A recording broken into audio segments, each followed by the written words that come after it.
Hello everyone, તો welcome કરું છું આજના વિડીયોમાં. આજનો વિડીયો આપણે જે કોઓર્ડિનેશન કમ્પાઉન્ડ છે, સવર્ગ સંયોજનો, એના ક્વેશ્ચનનો રાખેલો છે.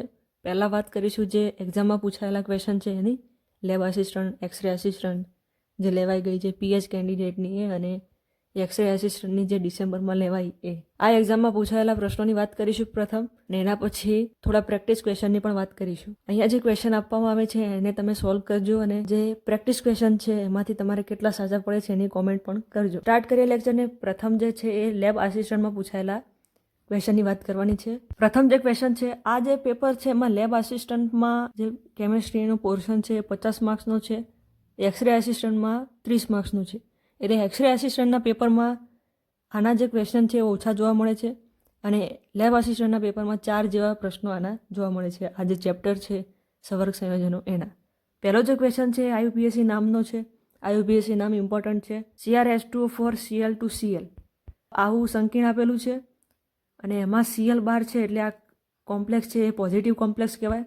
પોઝિટિવ કોમ્પ્લેક્સ છે એટલે જે ધાતુ છે એની પાછળ 8 લાગશે નહીં. ધાતુનો આપણે ઓક્સિડેશન નંબર ફાઇન્ડ કરીએ તો H2O તો 0 છે.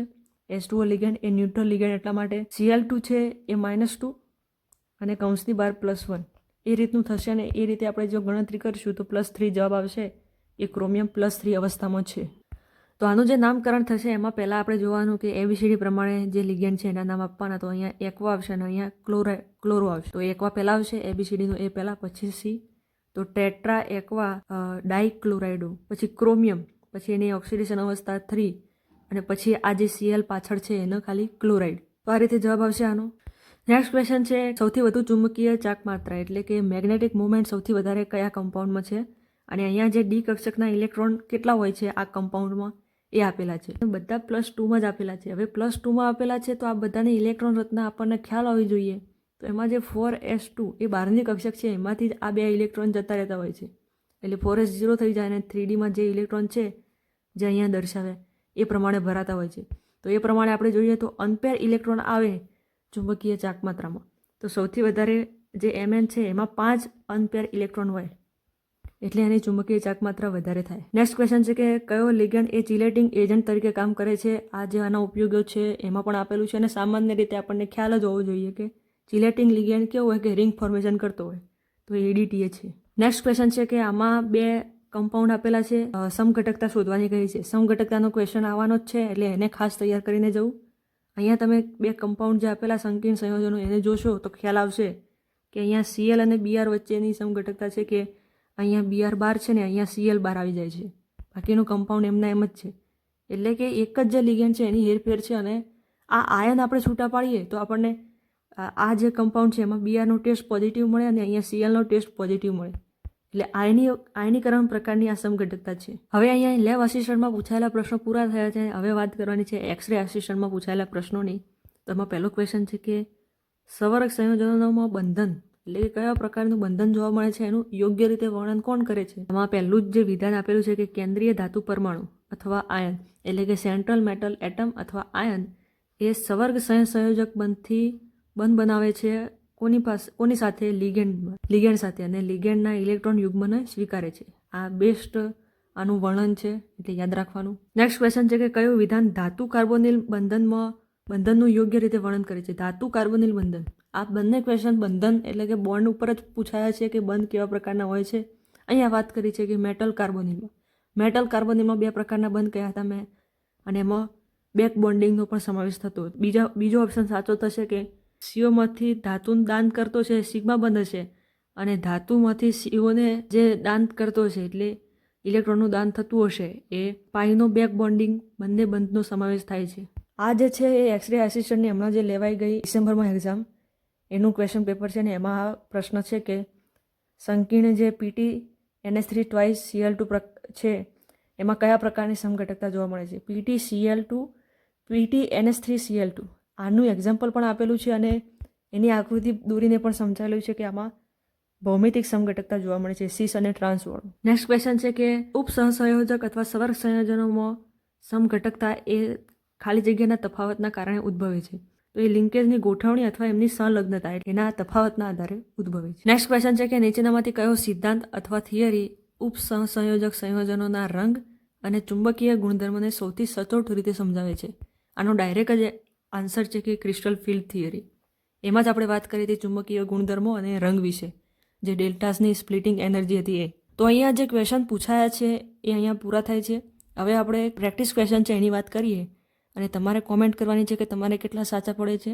આની પીડીએફ તમને ટેલિગ્રામ ચેનલમાં મળી રહેશે. ટેલિગ્રામ ચેનલની લિંક ડિસ્ક્રિપ્શન બોક્સમાં આપેલી છે, તો ત્યાં જોઈન થઈ જજો. પહેલો ક્વેશ્ચન છે કે વર્નરના સિદ્ધાંત મુજબ સવર્ગ સંયોજનોમાં ધાતુઓ કેટલા પ્રકારના બંધન એટલે કે સંયોજકતા દર્શાવે છે. વર્નરના સિદ્ધાંતની વાત કરી છે તો કેટલા હોય?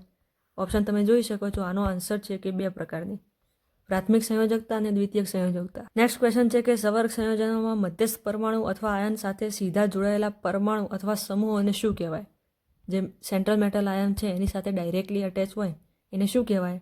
તો જે વ્યાખ્યાઓ સમજાવી હતી એમાં આવે તો એનું નામ છે આ લિગેન્ડ, જે એને ઇલેક્ટ્રોન યુગ્મનું દાન કરશે. નેક્સ્ટ ક્વેશ્ચન છે ઇમ્પોર્ટન્ટ ક્વેશ્ચન કે જે સવર્ગ સંયોજનોમાં ધાતુ ફક્ત એક જ પ્રકારના દાતા સમૂહ સાથે બંધિત હોય, એટલે કે એક ધાતુ છે અને એક ધાતુ છે ને એમાં એક જ પ્રકારના લિગેન્ડ આવેલા છે, તો તેને શું કહેવામાં આવે છે?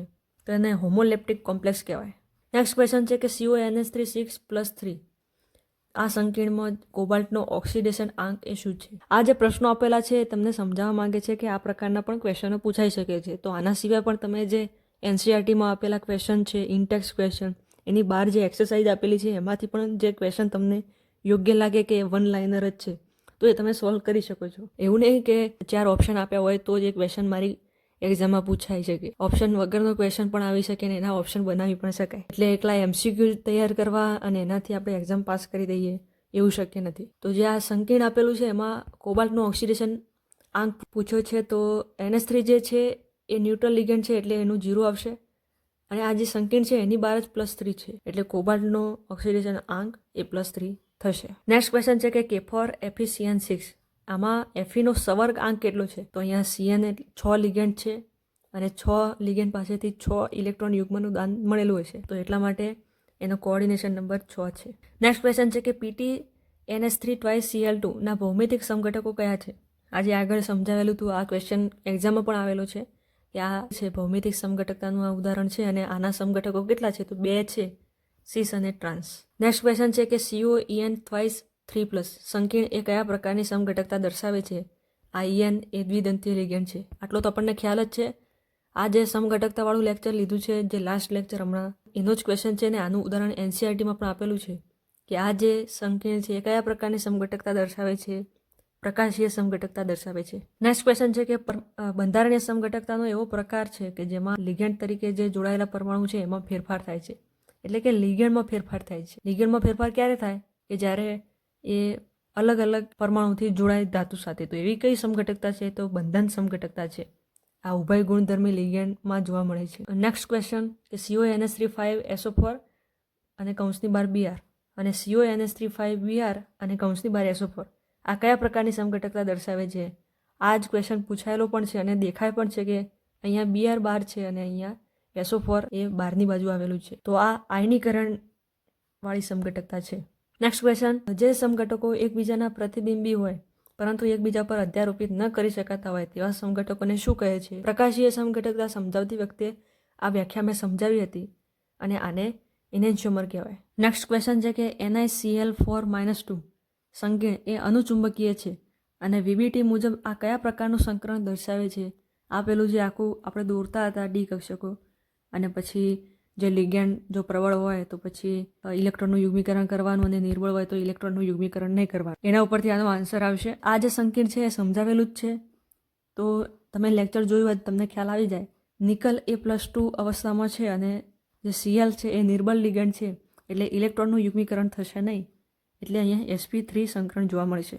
નેક્સ્ટ ક્વેશ્ચન, CONH3 આ સંકીર્ણ એ પ્રતિચુંબકીય છે. આ સંકીર્ણને કયા પ્રકારનું સંકરણ ધરાવતું સંકીર્ણ કહેવાય? હવે જે ઓપ્શન આપ્યા છે એને ધ્યાનથી સમજીએ. પ્રતિચુંબકીય છે એટલે અયુગ્મિત તો હશે જ નહીં. પછી જે કોબાલ્ટ છે એ +3 અવસ્થામાં છે.